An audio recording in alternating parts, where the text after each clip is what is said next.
جیسے کسی محفل میں نے یہاں ذکر کیا تھا کہ صبر اور برداشت میں فرق کیا ہے۔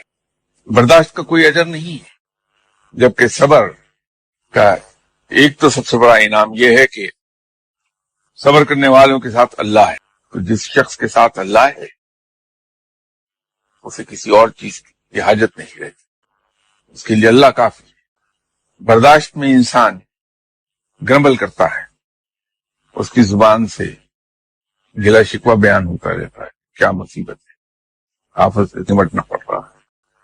تو وہ برداشت جو شکر کے ساتھ کی جائے، خندہ پیشانی سب چیزوں کو برداشت کر لیا جائے زبان سے اوف کیے بغیر، وہ صبر ہے۔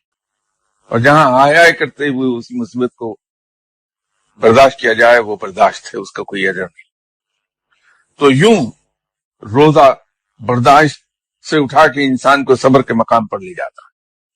کیا محض خوشی اس بھوک و پیاس کو اپنے اوپر طاری کر لے۔